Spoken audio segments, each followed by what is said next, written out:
अगले दिन कैरोल को देखते हैं जो कि गैस स्टेशन में टैंडी का इंतजार कर रही थी। उसने एक छोटा सा टेंट और एक बैलून लगा कर रखा था ताकि टैंडी आए तो उसे खोजना ना पड़े। टैंडी जो कि अपने सामान को देखता हुआ अपने बॉयफ्रेंड से बात कर रहा था, उसे लग रहा था कि उसके दोस्तों ने जानबूझकर उसके सामान पर आग लगा दी। वह एक अडल्ट मैगजीन को देखता है जो कि पूरी तरह से जली नहीं थी। टैंडी कहता है कि कम से कम इस मैगजीन को तो बचाया जा सकता था। कैरोल अभी भी तुसान नहीं आई थी। टैंडी को लग रहा था कि कैरोल सोच रही होगी कि मैं तुसान नहीं जाऊंगा, शायद इसीलिए कैरोल अभी तक तुसान नहीं आई है। टैंडी कैरोल को मैसेज भेजना चाहता था पर टैंडी को पता नहीं था कि कैरोल कहाँ है और उसे कैसे मैसेज भेजे। तभी उसके दिमाग में एक आइडिया आता है। वह बैलून में कैरोल आई एम इन तुसान लिखकर उसे उड़ाने की कोशिश करता है पर इससे भी कुछ होता नहीं है। तभी उसकी नज़र रेल की पटरी में जाती है। टैंडी तुसान के सारे रेल में कैरोल आई एम इन तुसान लिखकर उसे चला देता है। कैरोल उस मैसेज को देख लेती है और बहुत ही खुश होती है और तुसान जाने के लिए निकल पड़ती है। टैंडी सब कुछ करके देख चुका था पर कैरोल अभी तक तुसान में नहीं आई थी। टैंडी एक रोड रोलर में भी मैसेज लिखकर उसे बिना ड्राइवर के चला देता है, जिसके नीचे उसका दोस्त कैरी आ जाता है। यह देखकर टैंडी रोने लगता है। तभी वहां पर कैरोल आती है। टैंडी कैरोल को देखकर बहुत ही खुश होता है। यहाँ पर टैंडी को पता चलता है कि वह कैरोल को गलत स्टेशन में ढूंढ रहा था। वह स्पीडी पंप में नहीं बल्कि EMCO गैस स्टेशन में थी। जब कैरोल देखती है कि टैंडी का घर जल चुका है, यहाँ पर कोई भी नहीं है, तो कैरोल अपने घर में रहने के लिए जाती है जहाँ ये दोनों एक दूसरे को किस करते हैं। और जब कैरोल नहाने के लिए जाती है तभी टैंडी को एक चिट्ठी मिलती है जो कि मेलिसा की होती है, जिसमें बताया गया था कि वे लोग मलूबी में हैं। मेलिसा कैरोल को तो बुलाती है पर टैंडी को लाने से मना करती है।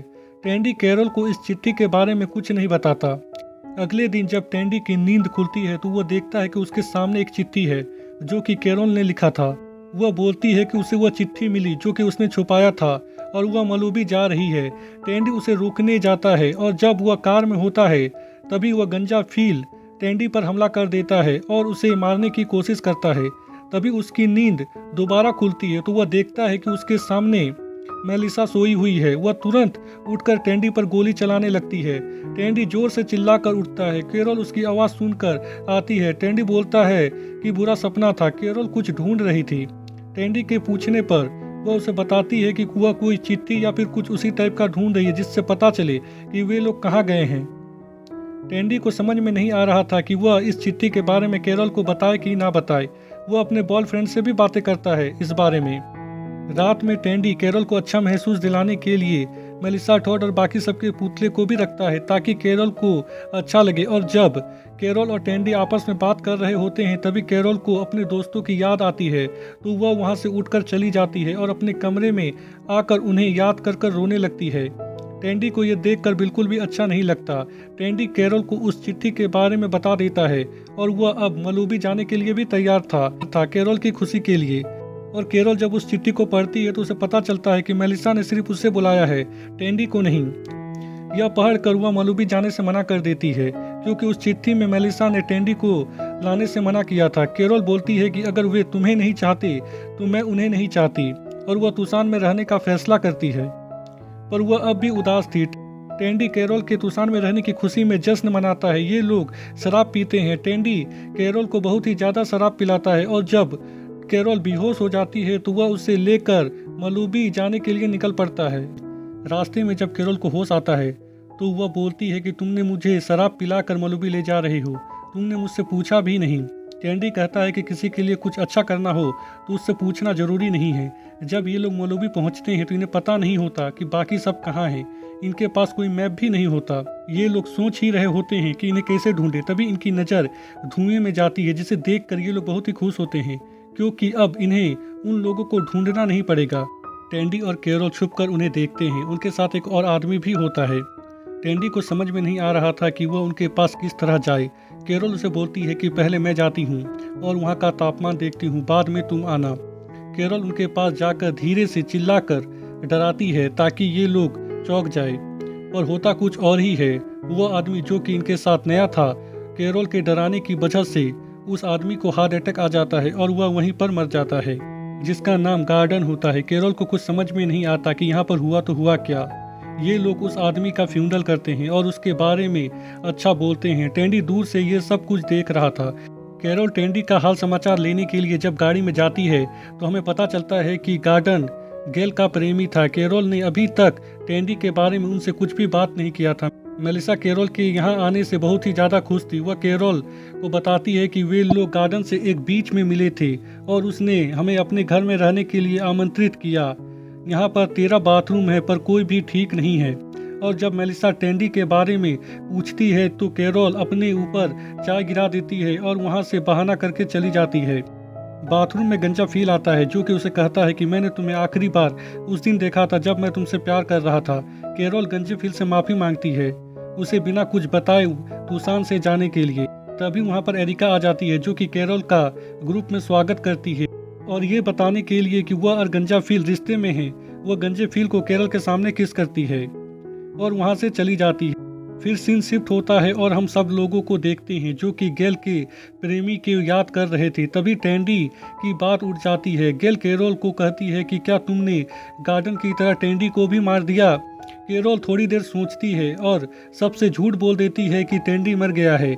यह सुनकर सब चौंक जाते हैं और जब ये बात टेंडी को पता चलती है कैरोल ने उसे झूठ बोला कि वह मर गया है तो उसे बिल्कुल भी अच्छा नहीं लगता। टेंडी को लग रहा था कि गंजा फील उसकी मौत की खबर सुनकर कैरोल के पीछे पड़ जाएगा। कैरोल बोलती है कि वह पूरी तरह से एरिका के साथ है और वह अब आगे बढ़ चुका है। पर ऐसा कुछ होता नहीं है। जब अगले दिन कैरोल मेलिसा टॉड को टेंडी की मौत की कहानी सुनाती है कि वह किस तरह मरा, इसके बाद वह समुद्र के किनारे जाकर टेंडी का नाम लिखकर रोने की एक्टिंग करती है। तभी वहाँ पर गंजा फील आ जाता है जो कि कैरोल के साथ रहना चाहता था। कैरोल उसे कहती है कि ज़िंदगी बहुत ही छोटी होती है और उसे एरिका के साथ रहना चाहिए और उसके लिए कुछ करना चाहिए। पर गंजा फील एरिका के साथ ब्रेकअप करना चाहता था और वह कैरोल को किस करने की कोशिश करता है। कैरोल पीछे हट जाती है और बोलती है कि धूप बहुत है और उसने सन क्रीम नहीं लगाया है और यह कहकर वह वहाँ से चली जाती है और टेंडी को सब कुछ बताती है कि गंजा फील एरिका के साथ ब्रेकअप करना चाहता है और उसने उसे किस करने की कोशिश भी की। इस घटना के बाद कैरोल सबको सच्चाई बताने की प्लानिंग करती है और फील को एक वॉकी टॉकी देती है और बोलती है कि जब मैं कहूँगी कि ये रहा टेंडी तभी तुम्हें आ जाना है। पर ऐसा कुछ होता नहीं है क्योंकि जब कैरोल मरे हुए टेंडी के बारे में उनकी यादें पूछती है तो सब टेंडी की बुराई करने लगते हैं। टॉड को यह याद था कि टेंडी ने उसे रेगिस्तान में छोड़ दिया था मरने के लिए, पर बाद में वह उसे लेने के लिए आया था। इसी तरह करके सब टेंडी की बुराई करने लगते हैं। यह देखकर टेंडी कैरोल को बोलता है कि वह किसी को ना बताए कि वह जिंदा है, पर कैरोल वॉकी टॉकी में उसकी आवाज़ सुन नहीं पाती और वह सबको बता देती है कि टेंडी जिंदा है और ये रहा टेंडी। पर टेंडी नहीं आता। वो अपने गाड़ी में चला जाता है और अपने बॉयफ्रेंड से बातें करता है और बातें करते करते रोने लगता है और कहता है कि किसी को भी मेरी ज़रूरत नहीं है। उधर हम कैरोल को देखते हैं जो कि अकेली होती है। सब यह जानकर कि टेंडी जिंदा है कोई भी उससे बात नहीं कर रहा होता है। तभी कैरोल सबसे अलविदा लेती है और कहती है कि हम वापस तुसान जा रहे हैं। तभी वहाँ पर टॉड और मेलिसा आती है। फिर ये लोग सब मिलकर कैरोल की बातें सुनते हैं। कैरोल टेंडी के बारे में सब कुछ अच्छी अच्छी बातें बताती है और कहती है कि टेंडी अब बदल चुका है। ये लोग उसे माफ़ करने ही वाले होते हैं कि तभी वहाँ पर हमारा टेंडी आ जाता है बंदूक लेकर और अपनी बात सुनने के लिए मजबूर कर देता है। वह एक एक करके सबसे माफ़ी मांगता है और बोलता है कि वह बदल गया है, वह पहले वाला टेंडी नहीं है। तभी कैरोल उसे बताती है कि ये लोग उसे माफ़ करने वाले थे। यह सुनकर टेंडी बहुत ही खुश होता है और बोलता है कि मैं आप लोगों को कभी भी चोट नहीं पहुंचाऊंगा, इस गन में गोली नहीं है।